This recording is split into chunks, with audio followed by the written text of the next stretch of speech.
तो चलिए आज इस विषय की गहराई में उतरते हैं। हमारे सामने मध्यस्थ दर्शन पर आधारित एक बहुत ही दिलचस्प चर्चा के कुछ नोट्स हैं और आज हम एक तरह से जासूस बनने वाले हैं। जासूस दिलचस्प है। किस केस पर? केस है असली सुख की चोरी। समाज में हर कोई खुश दिखना चाहता है, सुख बेचना चाहता है, लेकिन असली सुख है कहाँ? वो मिलता कैसे है? हमारे सोर्स मटेरियल में कुछ सुराग हैं और हमारा मिशन है उन सुरागों की मदद से इस गोरख धंधे का पर्दाफाश करना और ये समझना कि एक सच में सुखी इंसान की पहचान क्या है।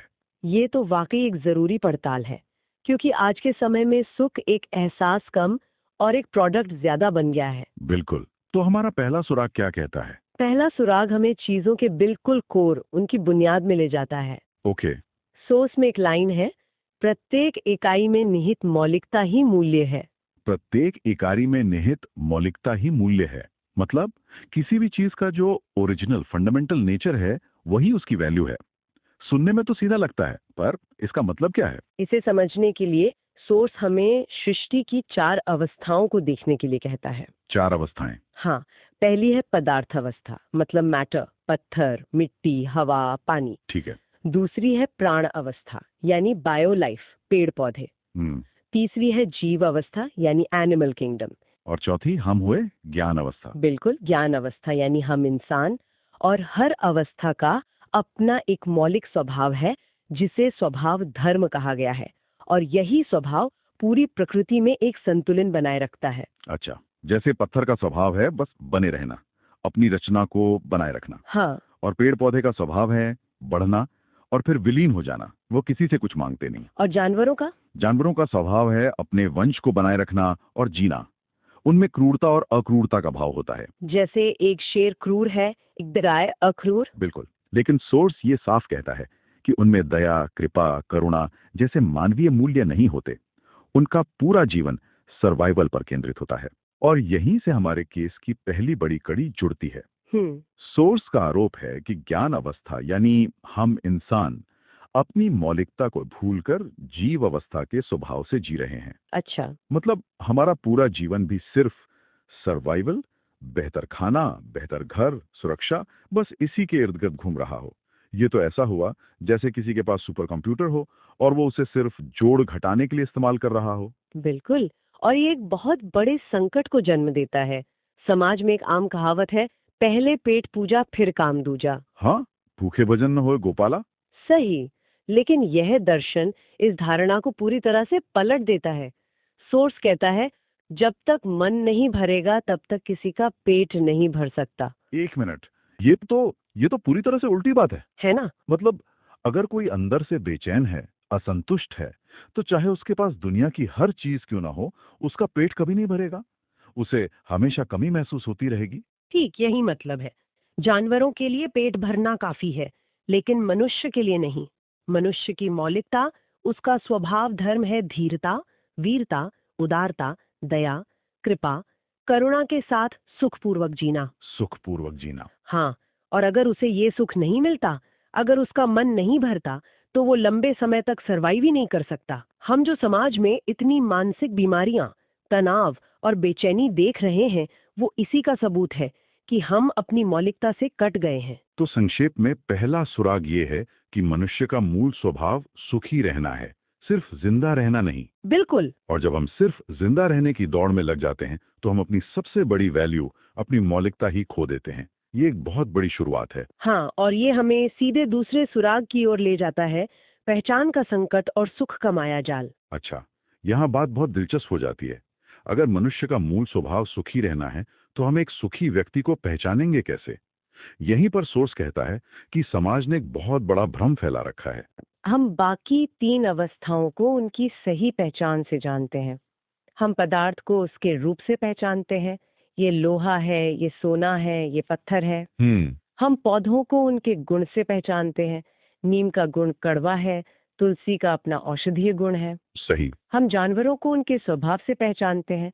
हम जानते हैं कि कुत्ते को पाला जा सकता है, लेकिन बाघ या शेर को नहीं, उसका स्वभाव हिंसक है। लेकिन जब इंसान की बात आती है तो हम चूक जाते हैं। हाँ।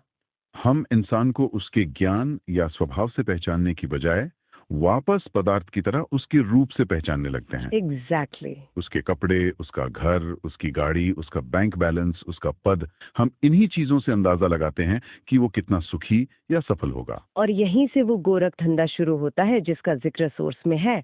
बाजार ने हमारी इस कमजोरी को पकड़ लिया। अब हर कोई हमें सुख बेच रहा है। हाँ, ये तो है। कोई एक्टर मुस्कुराते हुए कोल्ड हैंड पीता है और युवाओं को लगता है कि ये पीने से वैसी ही खुशी मिलेगी। कोई गुटखा बेचते हुए कहता है दाने दाने में केसर का दम, और लोग उसे सफलता से जोड़ लेते हैं। ये तो हर जगह है।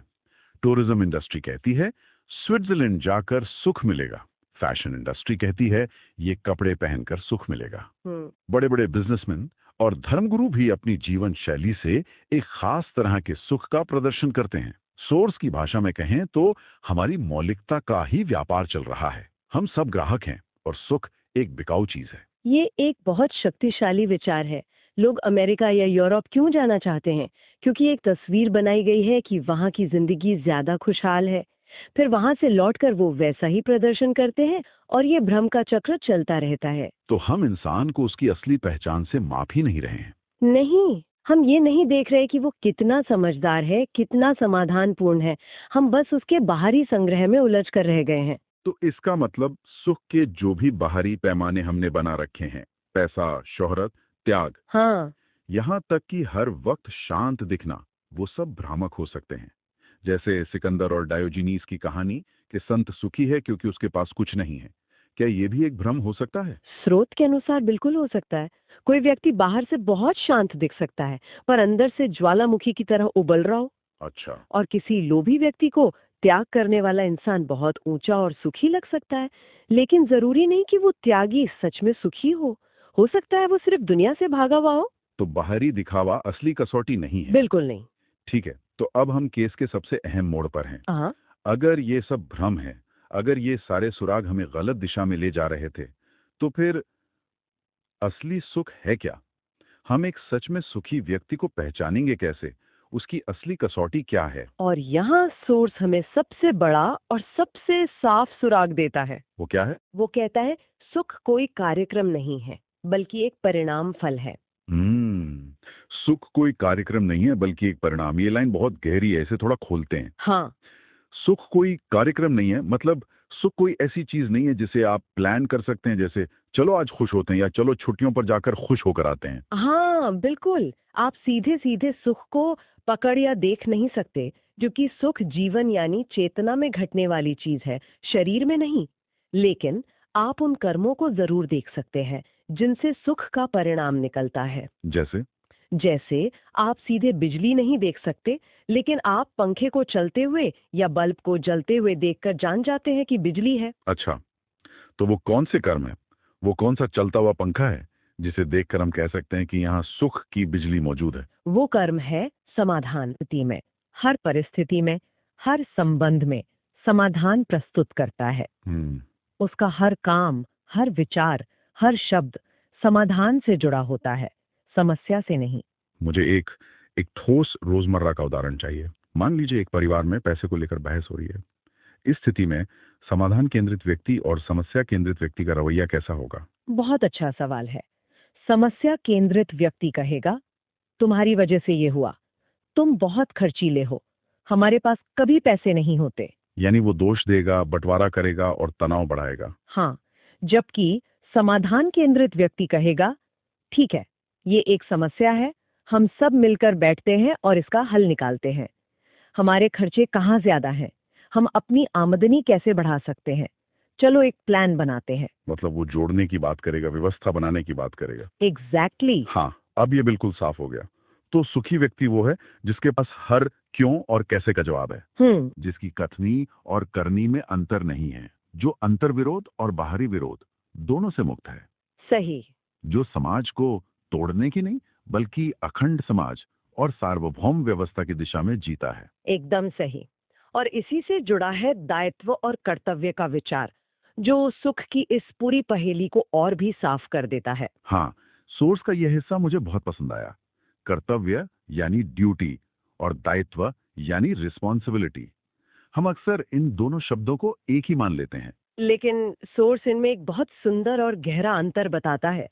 कर्तव्य का संबंध शरीर की जरूरतों से है। जैसे भोजन, आवास, सुरक्षा। हाँ, स्वास्थ्य, ये सब शरीर के कर्तव्य है। अपने परिवार का पेट पालना एक कर्तव्य है। लेकिन दायित्व का संबंध जीवन यानी चेतना की जरूरतों से है। और जीवन की जरूरत क्या है?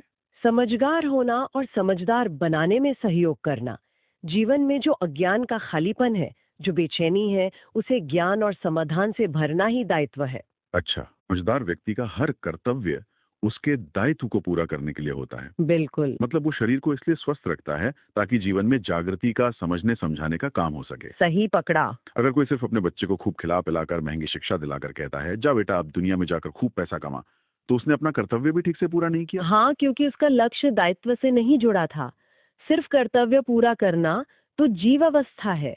जानवर भी अपने बच्चों का पेट भरते हैं और उनकी सुरक्षा करते हैं। तो दायित्व ही वो चीज है जो हमें मनुष्य बनाती है। हाँ, जो हमें ज्ञान अवस्था में ले जाती है। और ये हमें हमारी पड़ताल के आखिरी सुराग पर लाता है, अनुभव यानी परम ज्ञान। इसे लेकर बहुत रहस्यमयी बातें की जाती हैं। हाँ, जैसे किसी को अचानक किसी पहाड़ पर जाकर ज्ञान मिल गया या कोई चमत्कार हो गया। सोर्स इस रहस्य के पर्दे को पूरी तरह हटा देता है।